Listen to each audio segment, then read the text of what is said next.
Okay, kayang-kaya ko lahat ng pagsubok. Hi mga friendship! So maaga pa ako ngayon natapos mag-hustle. As you can see, nandito na ako sa bahay. Nakaligo na ako kasi meron akong pupuntahan. Pero bago yan, isisingit ko muna to. Mag-unbox muna ako. So 4 na piraso lang muna to para magkasya siya dyan sa 10 minutes. So ayan, buksan na natin. Simulan na natin. So bago yon, ay habang nagbubukas pala ako ng parcel, may ichichika muna ako sa inyo. Kasi kanina, habang nag-hustle ako, nasa labas ako mga friendship. Kasi diba alam nyo naman, diba? Hindi pwedeng hindi tayo naka-aura, ganyan. Tapos, sabi niya tapos may isang lumapit sa akin, bumili naman siya. Tapos sabi niya sa akin, ate, diba ikaw yung si basta gano'n. Tapos nagulat ako kasi nakilala niya ako. Alam nyo, kung hindi nyo pa ako masyadong kilala, pag kasi nandito ako sa bahay, pwera ngayon ha, kasi ngayon may pupuntahan ako. Pero kapag nandito kasi talaga ako sa bahay mga friendship, hindi ako maitsurahan.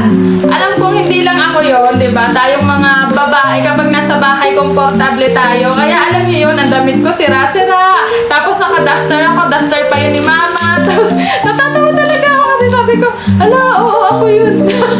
Ilang, ano ba to? Amin. Okay. Mascara siya from Barren Bliss. So ito yung kanilang Road to Length Still Mascara. Uy, maganda to. Palagi ko itong nakikita sa FYP ko. At excited na akong gamitin to sa mga tinda serye ko. So ayan, mascara from Barren Bliss. Paano ba siya basahin? Barren Bliss? Basta BNBS. So, next na. Hindi ko alam ha, pero kasi di ba nagbablog ako. Pero hindi ko alam kung bakit. Halimbawa, may nag-approach sa akin. Tapos sinabi nila na, ay, di ba ikaw yung si ganito? Alam nyo, hindi lang ilang beses na nangyari yun. Sa mga, actually ngayon, madalas na nga eh. Alam nyo, parang hindi ko alam kung paano ako magre-react. Ewan ko, naguguluhan na. Oh, this is from Dazzle Me. Ito yung Ink Jelly Glow Tint nila. So, meron tong SPF 15, PA+++. Ang ganda ng packaging niya. Wow, meron na naman akong magagamit dito sa aking pagtitinda. Ang ganda! Color pink siya. So, ayan. Abangan nyo, gagamitin natin to. Next na tayo. So, ito naman isa. So, yun nga, mabalik na nga tayo dun sa chinichika ko. Parang alam nyo yun, akala ko makapal na yung mukha ko, pero kapag may bumabate sa akin or kaya naman uma-approach, parang ako yung nahihiya. Hindi ko alam kung paano ko sila babatiin pabalik na parang bang may hiya ako. Charot. O, syempre, no, nahihiya pa rin naman ako, lalo na kapag hindi ko alam or kung paano kakausapin yung tao. Syempre, nakakahiya, diba? Hindi ko alam kung ngingiti ba ako or kaya naman tatawa. Parang, kailangan ba ipakita ko yung totoong ako? Ha? Totoong ako? Hindi yung, alam mo yun, yung komportable kang makipag-usap, ganyan. Basta, parang, oh my God! Mga friendship! From Dazzle Me ulit, ito yung kanilang HD Invisible Powder.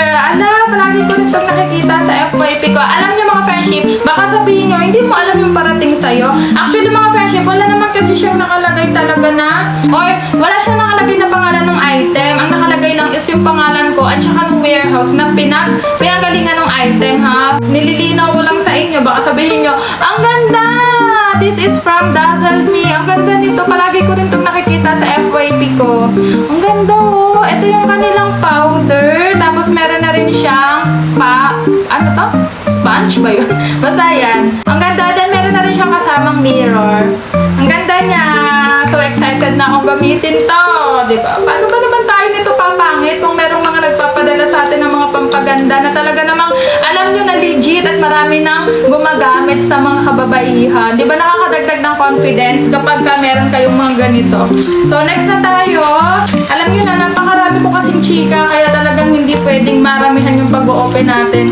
Alam nyo ba, hindi ko rin maintindihan sa sarili ko ha. Minsan, pinipilit ko naman talaga na maging kalma lang. Pero kapag nagsalita na ako, ay naku girl, wala na friend. Dire-diretso talaga. Hindi ko maintindihan kung bakit ganun. Minsan na gusto ko yung lang ako yung parang dalagang Pilipina, mahinahon. Ay, hindi kaya girl. Oh my gosh! Ito yung palagi, parang paulit-ulit ako, pero palagi ko kasi itong nakikita sa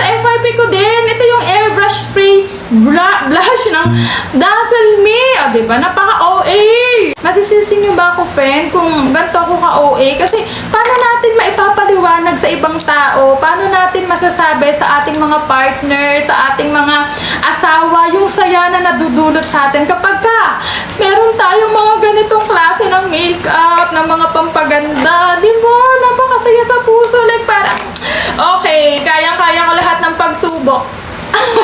OA talaga. Ang ganda! So, ito yung ginaganito siya. Try ko kaya? Wait lang, kinakabahan ako. Wait lang, kinakabahan ako. So, ito yung spray brush nila. Ayan o, from Dazzle Me din. Naka, excited na akong gamitin lahat ng to.